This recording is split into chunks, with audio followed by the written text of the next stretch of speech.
really like Superman with this shit, bro. I got Hulk strength in this bitch, man. I know you see this shit, bro. Bro, I'ma do his ass bad. Playing with me like I'm a little hoe, bro. All I see is red. You know those characters that are hyped up to be great, but when the time finally comes to throw down, they are literally thrown down or legit nowhere to be seen? These characters are known as frauds. And there are a lot of these niggas, but I'll never forget my first experience with one of these fraudulent ass characters. It all started with Kite from Hunter x Hunter. Now this is one of the coldest characters in Hunter x Hunter. He's mysterious and nonchalant, and he quickly became one of my favorite characters, until he got into his first fight. The fight starts with him immediately losing his arm, but this nigga was not phased, so I knew after this 5-minute commercial break, he was gonna be standing on business.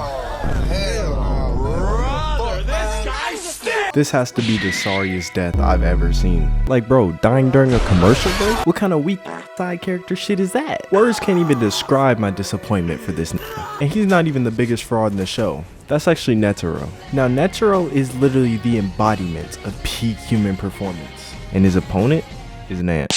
I'm not even trolling, his opponent is literally a 40-day-old ant. Like I can't make this up, I don't know who wrote this shit.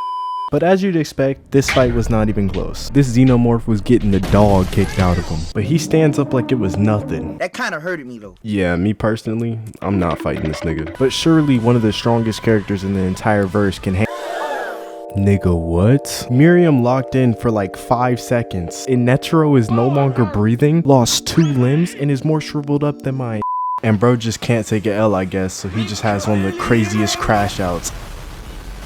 And yeah, that's pretty much it. Both of them are dead. Now this next one might seem kind of random, but trust me when I say that this shit is personal. Jackson Storm from Cars 3. This beat McQueen one time and got called one of the greatest racers of this generation. What? Okay, yeah, he beat McQueen. But if that makes you think he is talented, Get the fuck out of here. Let's not forget, McQueen is 40, and Jackson Storm lost to a rookie racer that was quite literally a janitor a few weeks before the race. My GOAT's not losing that. Doc's not losing that. Fucking Mater is definitely losing that. But that's besides the point. The only time I'm betting on motherfucking Jackson Storm is if he's racing the Flash, because the Flash is one of the most fraudulent characters of all time. I mean, not only does he lose to every character that has speed powers, but he even struggles against regular niggas like you. And you know what? Since I'm on the topic of inconsistent niggas, I might as well call them out too. Hawkeye and Black Widow. These two don't do shit. Like when the Avengers were fighting for their life against Thanos, these two really just sat there fighting over who gets to off themselves. But you know who we don't talk about enough? Green Lantern, sorry ass. Anyways, every nigga in JJK is essentially a fraud. They always explain their ability and how strong it is, and how nobody can stop it, except Joe Goat, just for them to literally get their whole ability countered and lose the fight. Is this nigga serious? But the characters I really want to draw attention to are the ones from the Kyoto class. On God, I have never seen a group of niggas this sorry. During the Shibuya incident in Jujutsu Kaisen Season 2, the Kyoto cast was so trash that everyone in the show was just telling them to stay home. And for some reason, they took that personally. So they showed up anyways and pulled off what can only be described as the sorriest shit I've ever seen. It starts with them letting off shots at Kenjaku, but this doesn't even move because they missed all of them. Like maybe if you opened your eyes, damn. But you know what? It's okay because they planned for this. And now that he's in the air, there's no way he can dodge this bullet. Okay. Yeah, so he may be catching bullets, but there's no way he can also dodge this sword drop.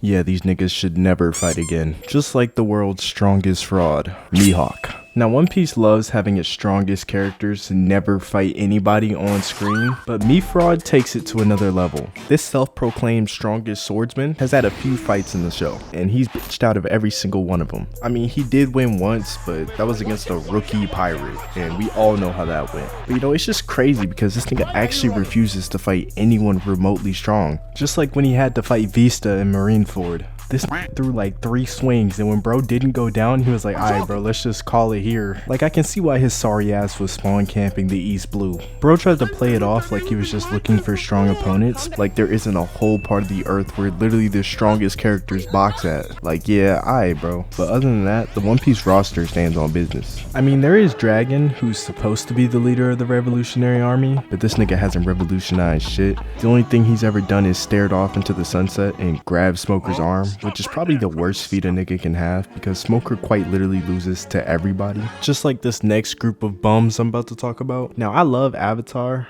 but Korra, she might be the worst Avatar of all time. But don't get me wrong, she has hands.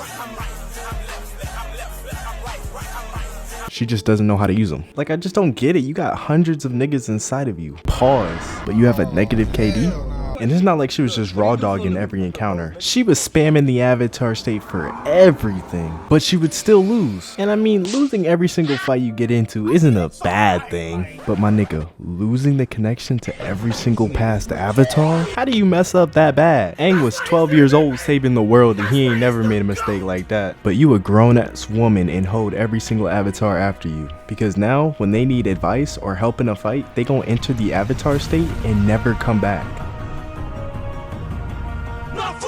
Nigga. Oh my gosh. Like, bro, you're the Avatar. Lock in. Who the fuck?